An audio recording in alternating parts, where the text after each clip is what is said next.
آج اگر ہم نے فیصلے کرنے ہیں تو پھر بھرپور فیصلے کرنے ہیں.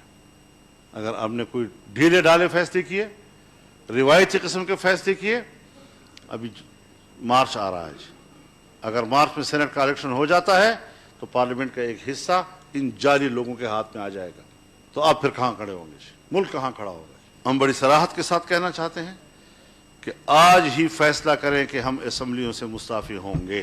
اگر ہم انہی اسمبلیوں میں بیٹھے ہوئے ہیں جہاں ہماری توقیر کا یہ عالم ہے، جہاں کوئی کارکردگی نہیں ہے، تو پھر میں نہیں سمجھتا کہ ہم اپنے مقصد کے لیے، جو شفاف الیکشن کا مقصد ہے، اس کے لیے کوئی کردار ادا کر سکیں گے. اگر ہم نے سول سپرمیسی کے لیے کوئی ٹھوس اقدامات کرنے ہیں تو پھر آپ آئیں عوام کے صفوں میں جانے کے لیے، تاجر برادری کے پاس جائیں، وکلاء کے پاس جائیں، اساتذہ کے پاس جائیں، ڈاکٹرز کے پاس جائیں، مزدور کے پاس جائیں، کسان کے پاس جائیں، صنعتکار کے پاس جائیں، اور ان کو کہیں آئیں ہم اکٹھے بیٹھتے ہیں اور اکٹھے لڑیں گے. ان کو انوالو کرنا ہے پھر ہم نے، اور بڑی قوت کے ساتھ ہمیں ان کو اپنے صفوں میں لانا ہوگا. جب 18ویں ترمیم کے لیے کمیٹی بنی تھی اور آئینی اصلاحات کی کمیٹی کہلائی تھی، تو اس میں ہم نے یہ عرض کیا تھا کہ یہ جنرل مشرف کی ایک ڈکٹیٹر کی بنایا ہوا ادارہ ہے، اس نے ہمیشہ سیاستدانوں کے خلاف اور جمہوریت کے خلاف استعمال ہونا ہے، اس کو omit کر دیں. جہاں بہت سی چیزیں آپ حذف کر رہے ہیں، جہاں پوری 7ویں ترمیم ہم نے حذف کر دی، حذف کرنے کے بعد پھر دوبارہ اس کو بحال کرنا، ہم نے اپنی درخواست کی تھی آپ حضرات سے، لیکن خدا جانے کیوں اس کو برقرار رکھا گیا، کس مصلحت کے تحت برقرار رکھا گیا، ہمیں آج بھی پتہ نہیں چلا. اور آج ہم بھگت رہے ہیں اس چیز کو کہ کس طریقے سے ہمارے اس ملک میں اس کا کردار ہے سیاستدانوں کے خلاف.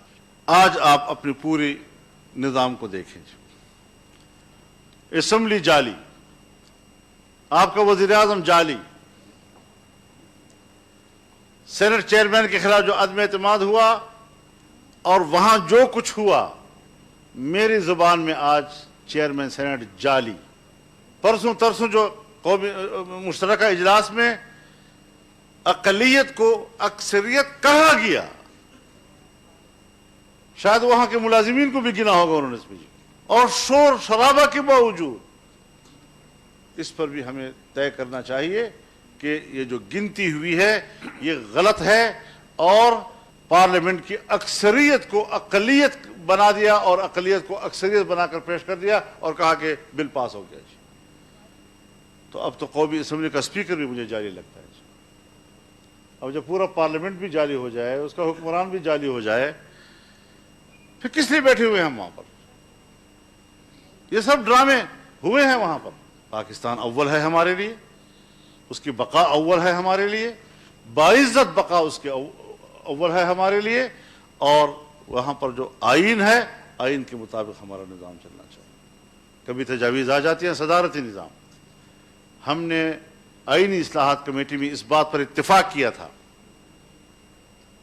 کہ آئین کے بنیادی ڈھانچے کا تعین کیا جائے، اور ہم نے 4 پلرز اس کے بتائے تھے اور اس پر اتفاق ہوا تھا: اسلام، جمہوریت، وفاقی طرز حکومت، پارلیمانی نظام. اگر ایک ستون بھی گرتا ہے آئین گر جاتا ہے، اور آپ کو ایک آئین ساز اسمبلی دے کر نیا آئین دینا ہوگا. آپ مجھے بتائیں کہ پاکستان اس کا متحمل ہے کہ ہم اثر نو نئے آئین پہ بات کریں؟ 70 سالوں میں جو چیزیں طے شدہ ہیں وہ دوبارہ ری اوپن ہو جائیں، کیا ہم متحمل ہے اس کے؟ تو ان حوالوں سے بھی ہمیں اپنے مضبوط موقف کی طرف جانا ہوگا. اور حالت تو ہماری یہ ہے کہ ہم ملینز اجتماعات کرتے ہیں، لیکن میڈیا کو اتنا کمزور کر دیا گیا ہے، اتنا مقید کر دیا گیا ہے کہ وہ ہمارے لاکھوں کے اجتماعات اور ہمارے تقریریں جو ہیں وہ اپنے چینلوں پہ دکھانے کے قابل نہیں رہے. ان کو روکا جاتا ہے باقاعدہ، اور وہ رک جاتے ہیں. ہمیں میڈیا سے شکوہ اپنی جگہ پر، لیکن ہمیں میڈیا کی مظلومیت کو بھی سامنے رکھنا چاہیے اور ان کی آزادی کے لیے بھی ہمیں ایک مضبوط موقف لینا چاہیے۔